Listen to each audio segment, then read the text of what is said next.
everybody in. We do have quorum, so why don't we go ahead and get started? It's nice to see you all, and we will start the leadership meeting at 11:01. Are there any adjustments to the agenda? Clayton, I know, yes. Okay. Clayton, you are muted. It is harder to adjust the agenda that way. Sorry, I didn't realize I came on muted. So I recommend adding after 7, a brief discussion of FTA guidance regarding electric battery. Okay. Right, and I noted that and may still need a prompt when we get there. So if I get excited and move on to number 8, please let me know. Any other adjustments to the agenda? Morning, Andrea. All right, I will move to public comment. Kim, would you like to make your comment, please? Yes, I need to get back on the bus and get a part-time job, and Clayton keeps putting it off. He's ruined my life. He's Okay, discriminated against me. I appreciate that. And I know that you've struggled, and I know that we are, Clayton's been working with a third person to try to find some solutions. So I appreciate your comment, Kim. Any other public comments? I don't see anybody, any members from the public. Goodness, I can't speak. All right. So next we'll move on to approval of our March 9th committee minutes. I'll entertain a motion to approve those minutes or take any edits as needed. I'll move to approve them. Thanks, Andrea. Can I have a second?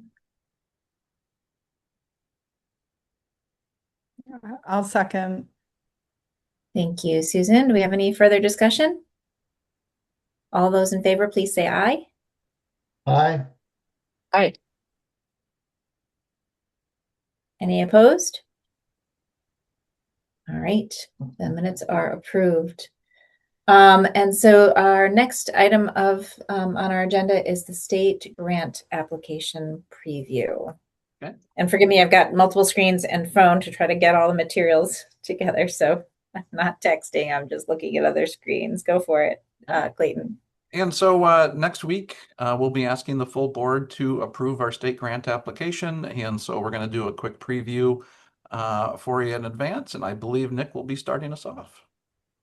Morning, everyone. I'm going to just walk you through very quickly the operating lines for our state grant application.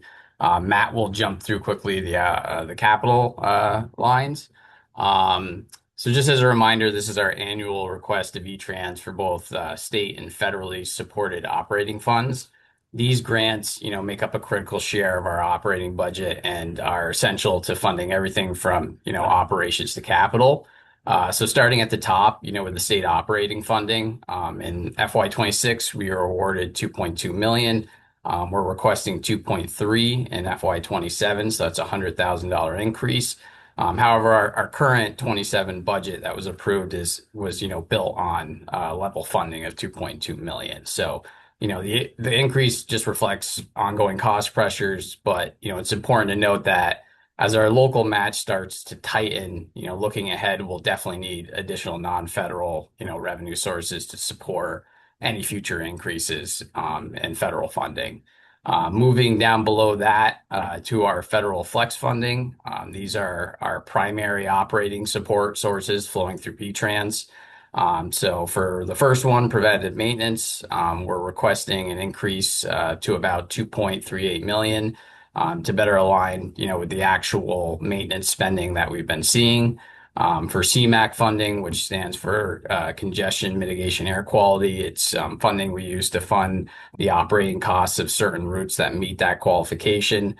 We are requesting roughly 2.05 million, which will help us stay aligned with, like I said, the annual usage that we're seeing, and also maintain a reasonable reserve. Below that is carbon reduction funding, which is a relatively new funding source. We got it this fiscal year. V-Trans asked us to request it again in FY27. That's $700,000. It'll be used similar to CMAQ funding. And like I said, VTrans has asked us, to request it this fiscal year or this upcoming fiscal year, but has not indicated that that will be available to us next or in FY28. Below that is mobility management funding. We're just requesting a small increase that's really just tied to, regular inflationary increases that we have. This includes both federal and state funding. So the state is actually very gracious to provide a 10% state match for that. The grant requires a 20%, so they're picking up half the share of the non-federal match. Looking at the total, that's about $7.5 million that we are requesting. That compares to about 7.1 in FY26. And so that represents an increase of roughly $465,000 in additional revenue. Down below, you'll see from a budget perspective, we're currently projecting a deficit of $841,000 according to the approved budget. If this, full grant request was approved, that obviously would reduce the deficit down to about $377,000. And, there's been a lot of changes since we passed the budget back in February. Staff has been actively working on closing that gap. So even if we did receive the full amount that we're requesting and we still had that adjusted deficit, we're fairly confident that we could close that gap with additional revenues and cost reduction. So I'll pause there to answer any questions. I know I went through it very quickly before I turn over to Matt to cover the capital lines.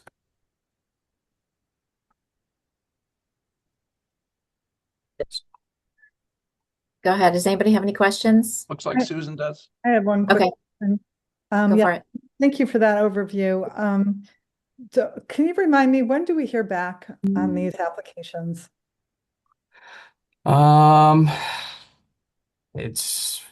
It can be varied. I think we are due to submit this at the end of April, so I would say, maybe mid-May. Matt, do you remember off the top of your head when we have historically heard back? That sounds about right. Usually mid to end of May, we usually get the first response from VTrans. We'll sit down and walk through what they feel they can award. There'll be some back and forth, and the target's always to get it executed by June 30th. Okay. And since we have Dan online, Dan, is this year going to look like last year's in regard to that timing? It is. Our schedule has May 7th for the initial application and announcement to the agencies. And then we'll schedule the corresponding negotiation meetings shortly thereafter with, final award announcements, which means it's your finalized award by May 26th. So really, the whole month of May is the whole negotiation and award. Thanks, Dan. Great, thank you. Other questions before we move on? Okay, I'll Right, jump Mike. down to the capital lines then, if there isn't any other questions. Go ahead, Matt. Okay. So I can share the capital budget. I'm not going to walk through it. Oh, Nick, you're still sharing.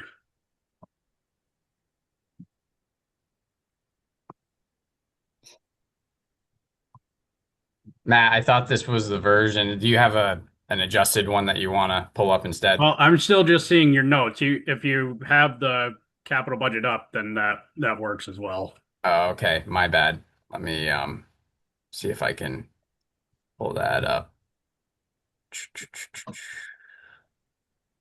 Here.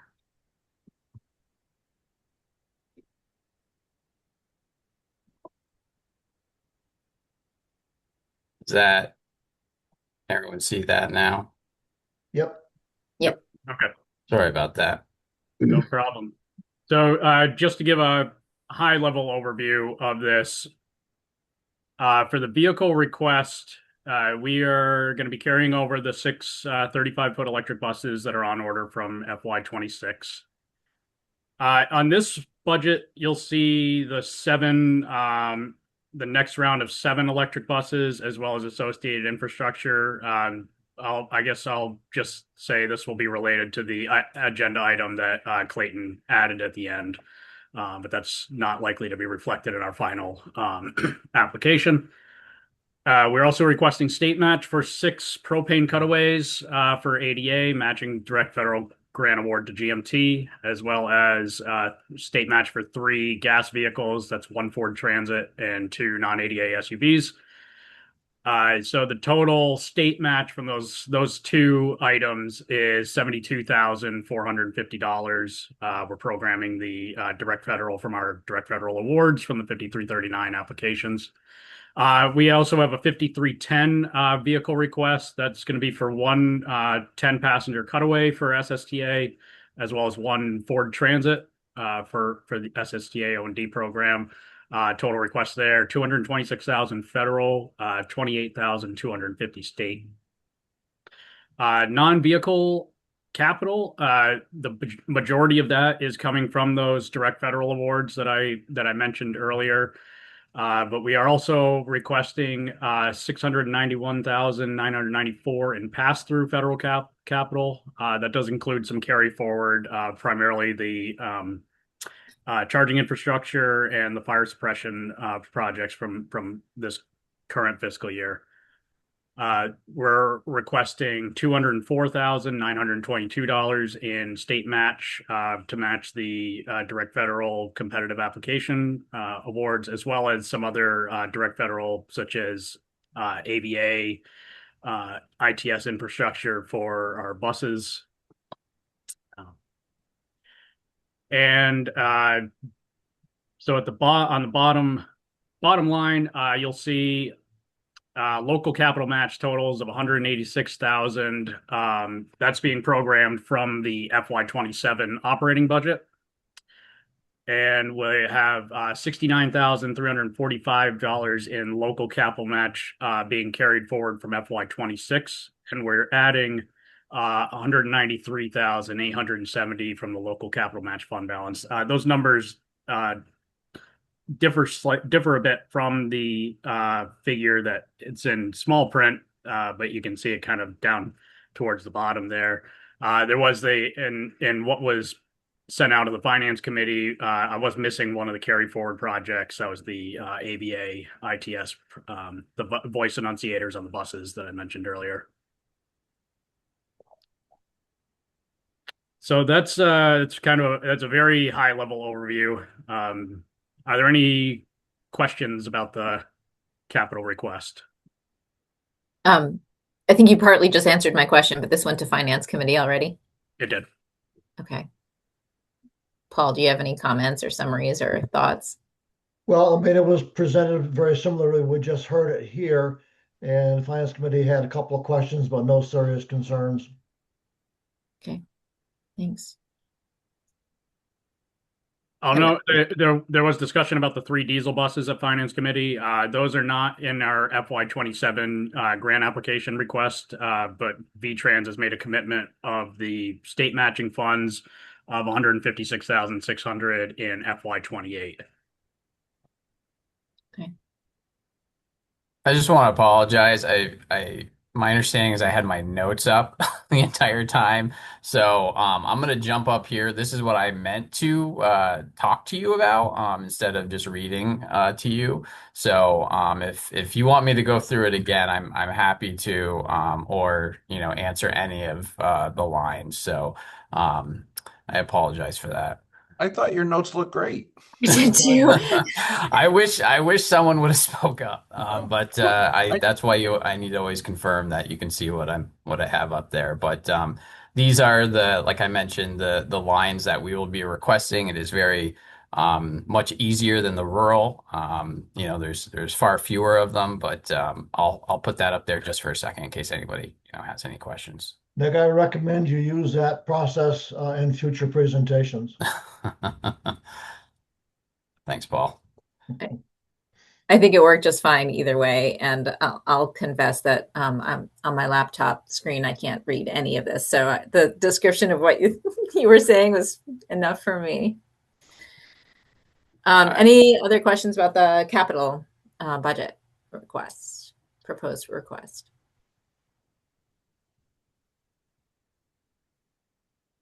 Okay. Okay, I'll stop sharing then. Okay. So finance has recommended this to the full board. There was no motion made. Okay. And this will go to the board next week Yes. for a vote. Okay. And so what we can do is just report out to the full board that there was no major discussions or conflicts from either committee and to help inform the board's action. Sound reasonable? Okay. Nick, do you need anything else from us?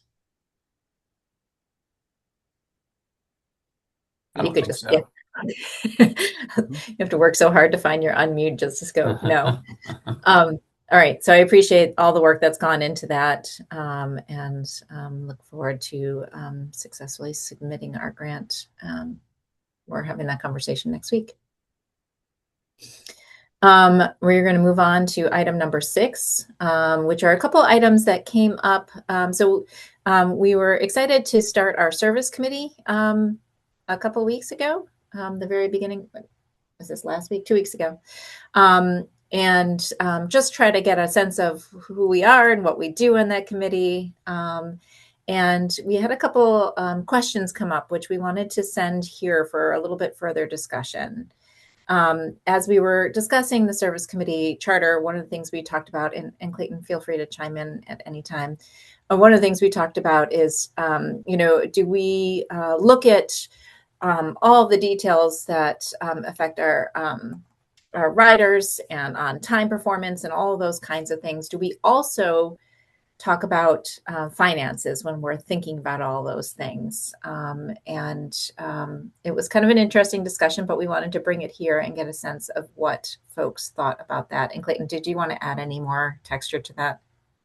I think that you really nailed it, Amy. I think that there's a lot of good reasons for and against having the service committee, look at financial data as well. And I think having a discussion here, especially so that we can hear from Paul with his thoughts on having one committee reporting on financial data that's not the finance committee.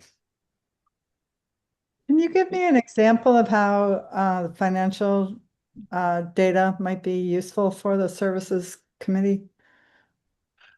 I think that probably looking like at the route performance report, where our routes are graded based on the cost per rider would be the easiest thing that comes to mind, and so I could see a benefit to monitoring the overall cost per passenger between route to route and also on the same route at different times of the day. The flip side of that is I find, this is kind of how I operate, a little bit of a purist. Right? It's really nice to just kind of look at the things and not have, is this financially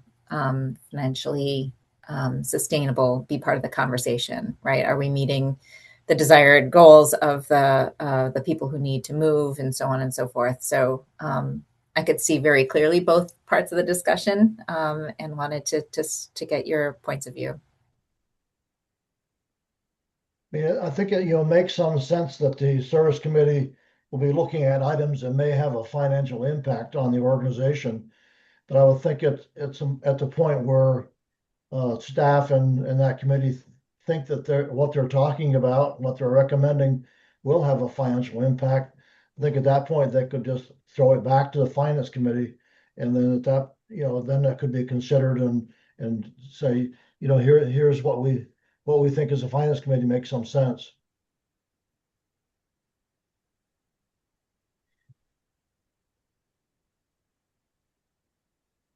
Well, anyone else?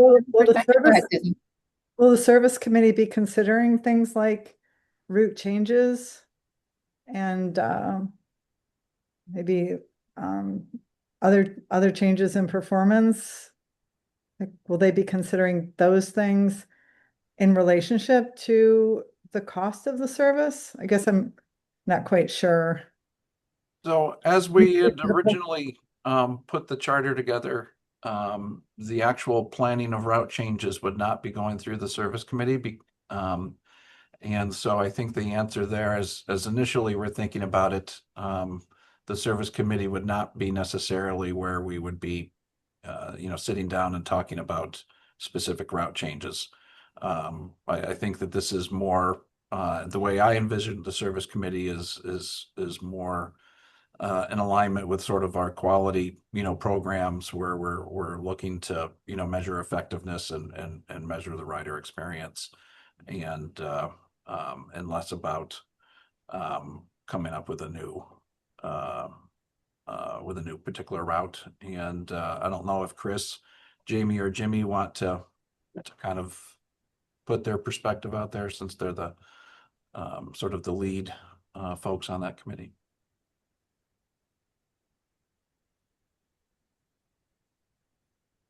I think the only commentary I would provide is, I think, as you mentioned, Clayton, not on specific changes, but I could see the service committee talking about sort of service holistically. We've talked about when we work on the transit development plan, that would certainly go to this committee, but that's, again, looking at it at the 10,000-foot view and not on, say, talking about particular service changes like we're going through right now, on an individual case-by-case basis. Yeah, I was going to say the same thing, big picture versus details. But I was wondering, Clayton, whether or not they would talk about things such as the how often services is provided. So if they get into discussions like that, that might have some financial ramifications. But if they can make a good case that, additional services needed on our major routes, then that would be something I think we ought to consider, and that might go to finance at that point. I think that, go ahead. I was just saying that's how I view it, right? I think that the service committee gets to kind of digest how it's doing and what the needs might, and then the financial impact, I think, should be discussed elsewhere. I really just like the idea of an unmuddied by finance kind of conversation. So I know we talk a lot about stick factors. Other than that, do we have key performance indicators that we track? Or is that something that we're hoping will come out of all our, planning processes that we're going through at the moment? And so I definitely think that we're going to be picking, what we want on our dashboard for the KPIs. And we do use the route performance report sort of as our state level performance measure, but nothing else is similar to the stick factors that I'm aware of. So, it seems to me that the service committee might be the place where those KPIs are considered and tracked. Yes. It seems like maybe at that point, if any of those involve a financially related key performance indicator, we could have that conversation at that time about whether it's appropriate for that group to include that. Okay. So I'm hearing probably not, but wait and see. And we can negotiate as we move forward. Does that sound accurate, or is that what I just made up in my brain? Well, I wonder, have we explicitly said that the service committee will be tracking key performance indicators? Yes. Okay. Yes.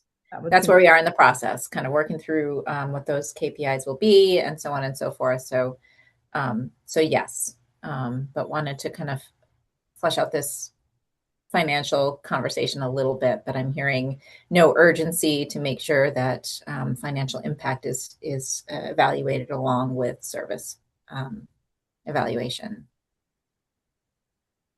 Okay, I'm looking for people. Go ahead. I think you've got it. Okay, thanks, Paul. It just kind of feels like there's never going to be a way to decouple those things because cost is always a factor. So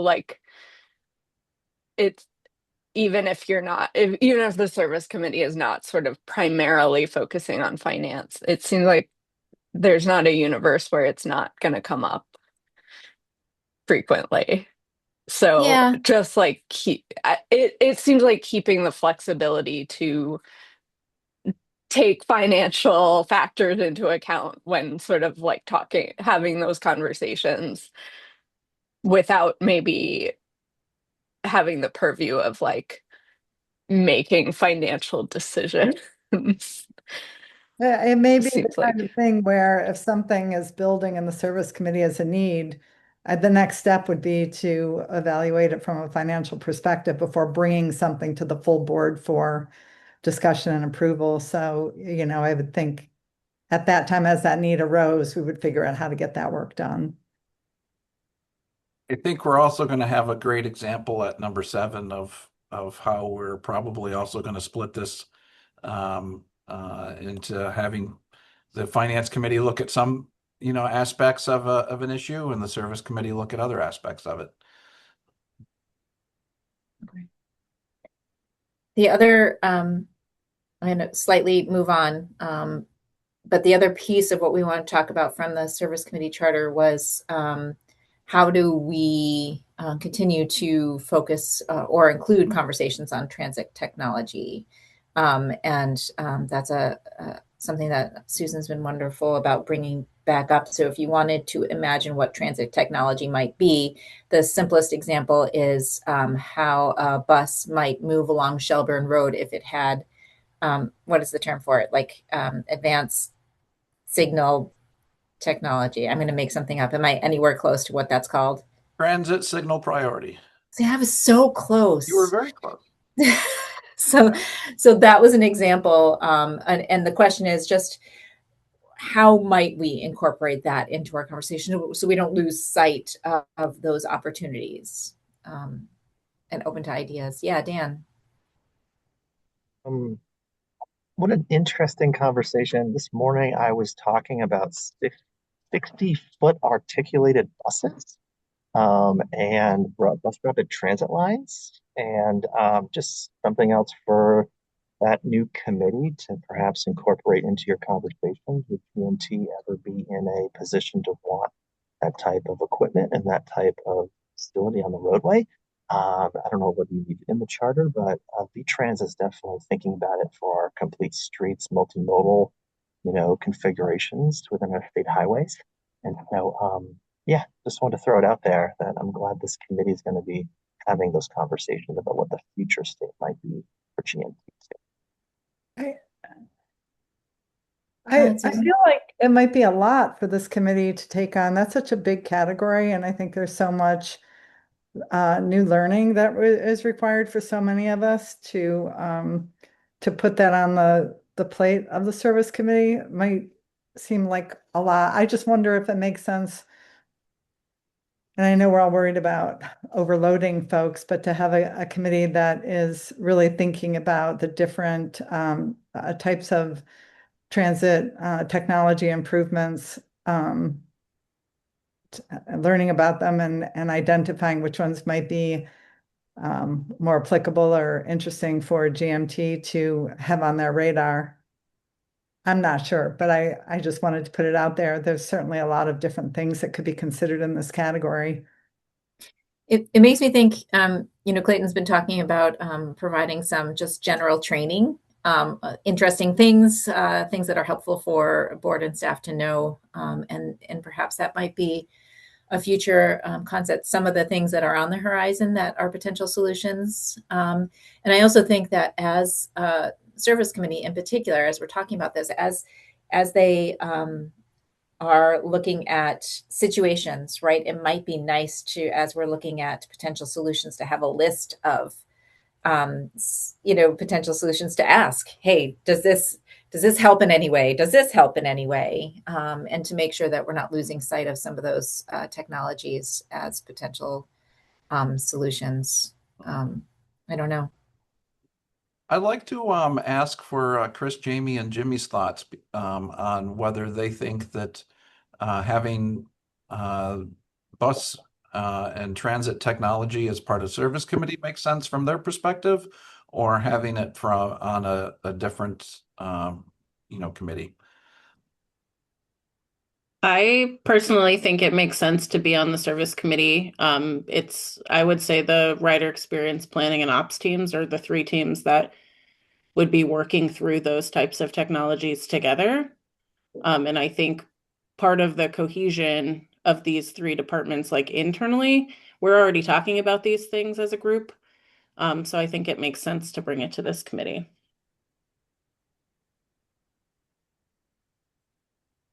Jimmy gives a thumbs up and Chris thumbs up. Okay. So there we are. Let's keep it as part of our conversation in service committee as we're discussing where we are and potential ways to continually improve what we do. Does that sound reasonable? And I think that if we feel that service committee is getting too bloated and it's too much, then we can think about breaking off some pieces.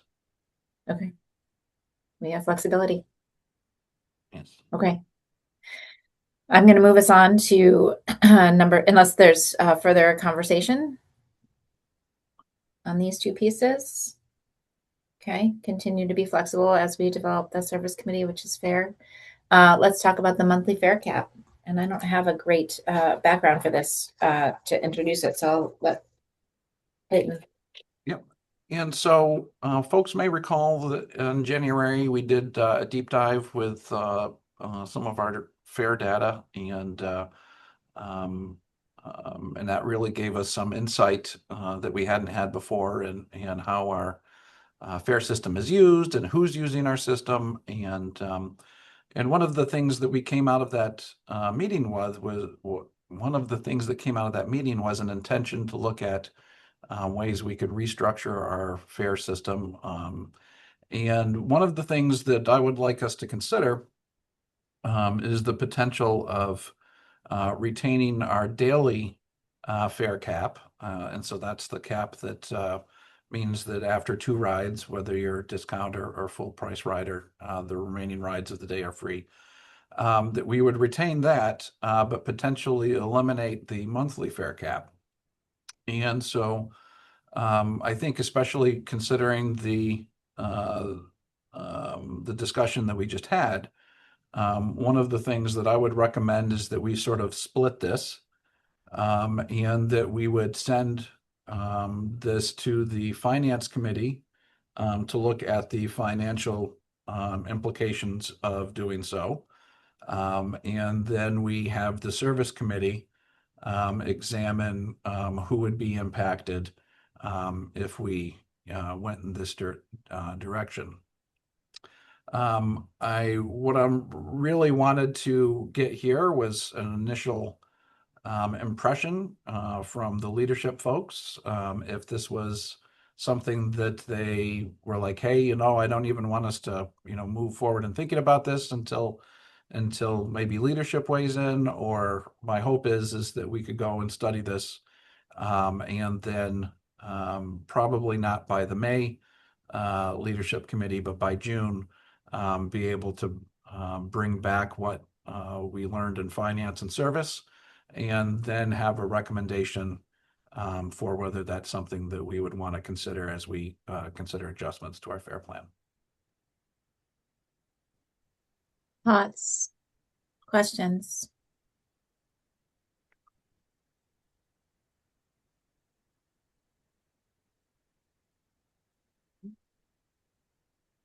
Go ahead, Paul. Yeah, I think this makes sense to take a look at that, and certainly the service committee can be looking at things like who's taking advantage of the daily caps. Maybe think people, well, I go to work and go home, I go shopping and go home. Is that meeting the needs of the most of people that are using that? And you don't need to have additional caps going forward. So, and I think the other piece of that is it's sort of got to be at least revenue neutral, and hopefully maybe somewhat revenue positive without being obnoxious about it. Yep. Absolutely, Paul. We think that this could generate a couple 100,000 of additional fare revenue each year.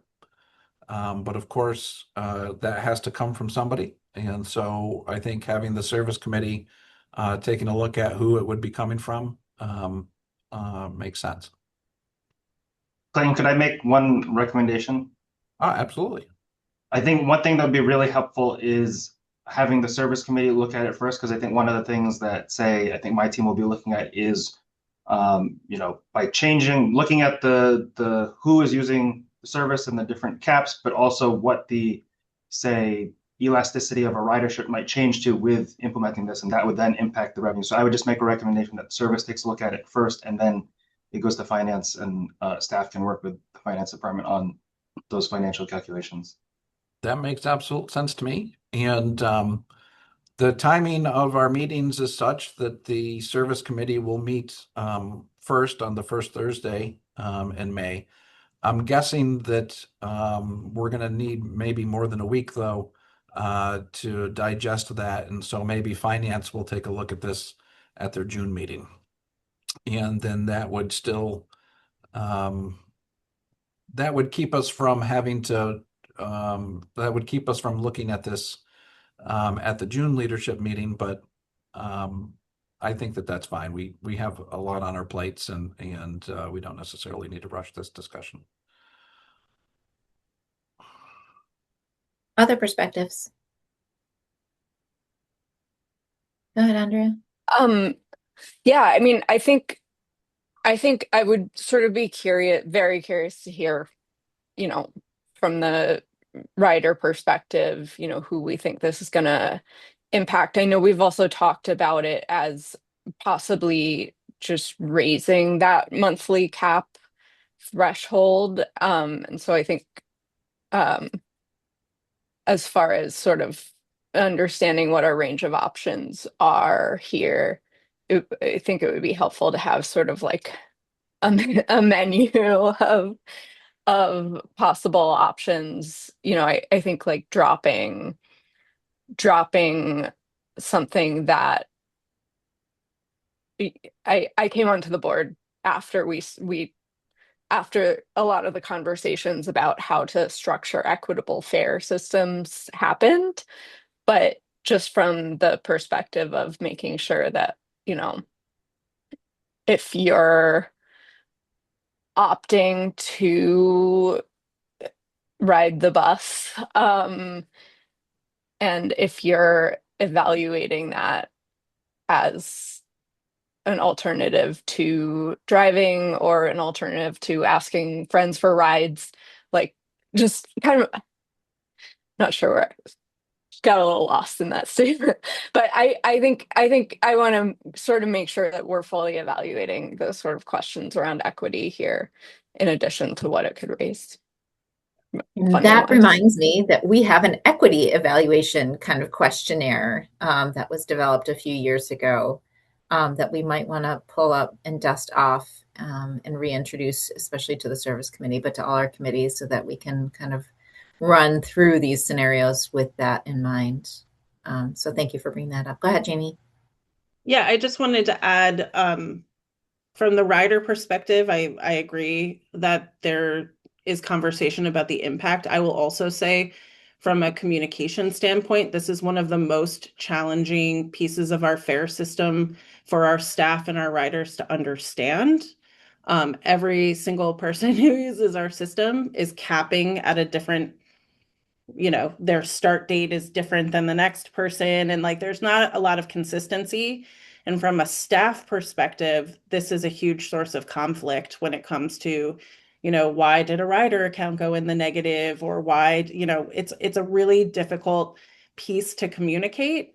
And I think it's overly generous if somebody's capping out daily after 12 and a half days, they've hit their monthly cap. And that's, in terms of a 30-day period, that's quite a lot of days where they're riding for free. Jamie, Yeah. in addition to Can I was waiting for a little while, but go ahead.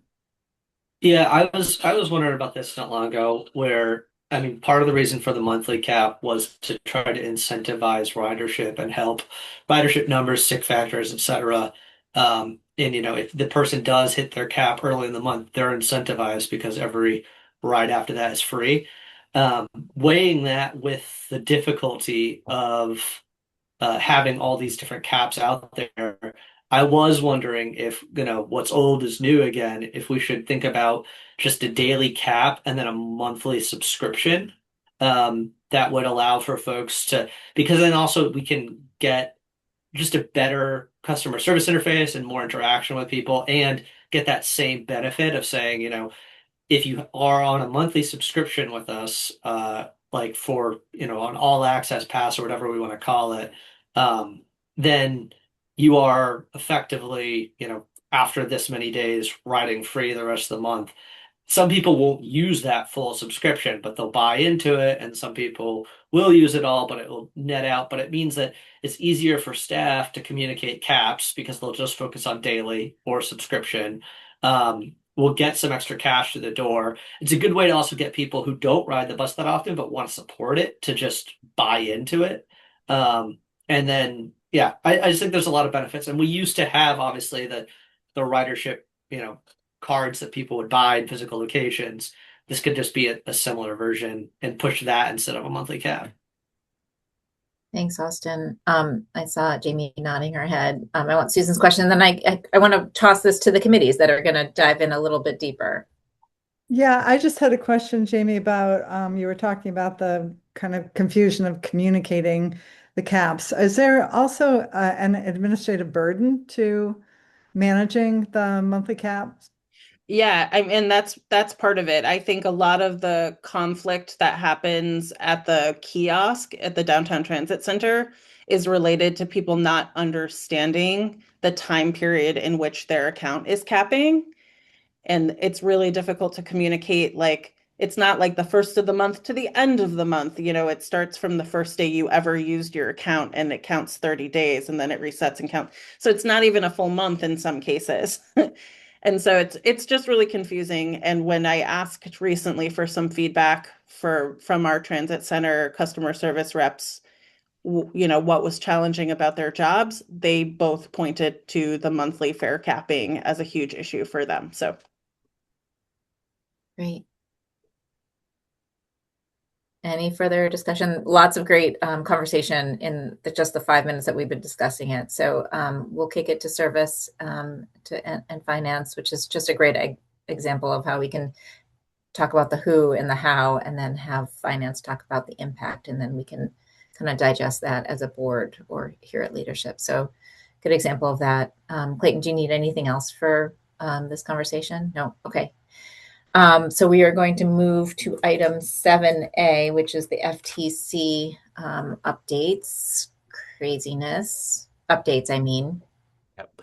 And so we found out last week that our fiscal year 23 Low-No grant application has gotten the attention of FTA's central office. And so we Region 1 reached out to VTrans last week to let us know that they would not be looking to provide additional funds for electric battery bus purchases, and that would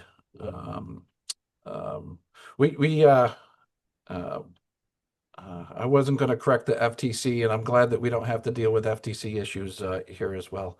And so what we are navigating right now is that we are working closely with VTrans, with Dan, who's here on the call, with Region 1 office, trying to figure out what the best path forward is considering this new guidance.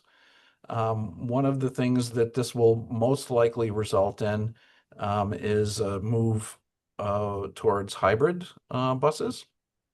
It's not entirely clear if all future buses will end up being hybrid, or if we'll still end up with a smaller amount of electric battery buses.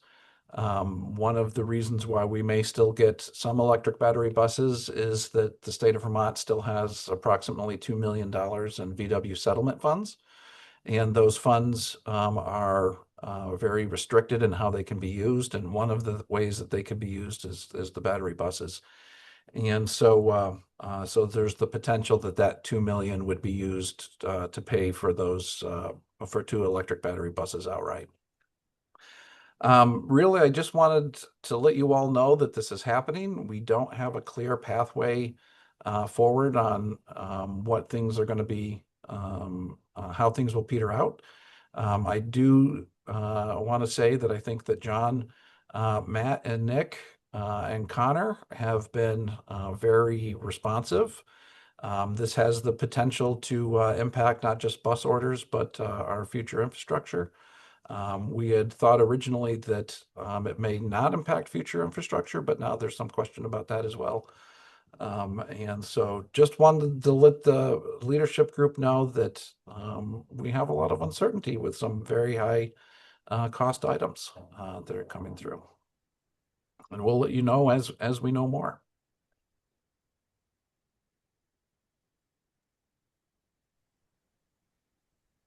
Go ahead, Paul? Paul. Just one concern, which I expect that you and Nick particularly will keep track of, but as we get into these high-priced vehicles and our local match goes up, I would hate to see us run out of local match. So hopefully we'll keep track of that as we go forward. Yes. And so I can tell you that we are definitely looking at the local match implications.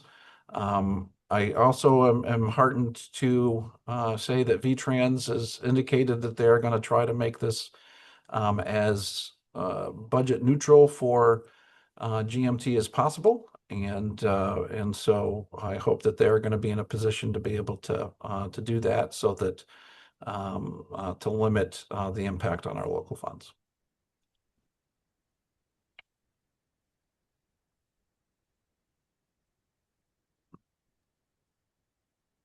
Other questions? I'm guessing this could also impact the number of buses we end up with versus the number of buses we need. You know, I believe that we'll end up getting the same number of buses. Okay. And at first I was thinking greedily that maybe we would be able to get more hybrid buses since they cost less per unit, but I'm not sure that we'll be able to do that. But I believe that we'll end up getting the same number of buses overall that we were planning. Okay. Go ahead, Susan. And what is the update on the 6 New Flyer buses that we've ordered but not yet received?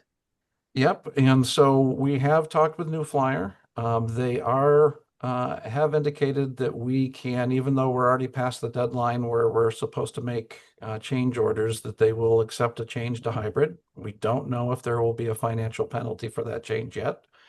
There is the potential, if we use the VW funds, to have 2 of those 6 still be electric battery buses and then the 4 be hybrid, or if the VW funds don't work out for whatever reason, then 6 hybrids. Thank you. It will likely push back when we will get the buses. We were going to be receiving 2 electric battery buses, I think, by the end of this year. Matt, is that correct, that it was 2 by the end of this year? 2 by yes, by September, October, and the rest were going online in the fall, would be delivered early 27. Yeah. Indication that we got from New Flyer was if we are able to keep 2 as electric, that does increase our chances of keeping production schedules and production times and limiting the chance of a financial impact. I'm going to move us along by saying thank you for keeping us in the loop. I know it is a changing conversation, even from day to day, and there's lots of players involved. So thanks for continuing to monitor it. Yeah, thanks for communicating about it as well. Anything else on that topic, Clayton or others? Okay. The next item on our agenda is possible executive session to talk about a personnel matter related to the 360 review of Clayton. And so I would like to enter into that so that we can have that conversation. We don't need a finding, right? But we do need a vote to enter executive session. And we'll need to know who is going to be joining the executive session. I don't know, Amy, if you plan on having me join today or not. I don't, because frankly, I don't know what my next steps are going to be. So I wanted to have a conversation about how we're doing this and how we're moving forward. So this isn't yet our opportunity to have that conversation with you because of me. So it would not, Stephanie would have been here and joined us, but she is not available to join us. So she kicked it to me. So it'll just be leadership team members. And I'm happy to host. So yeah, the motion will just be go into executive session with board members only. Thank you, Jamie. I'll do that. I move we enter executive session to discuss personnel. Thanks, Paul. Do I have a second? Second. Any further discussion? All right. So all those in favor, please say hi. Aye. Aye. Hi or aye. Aye.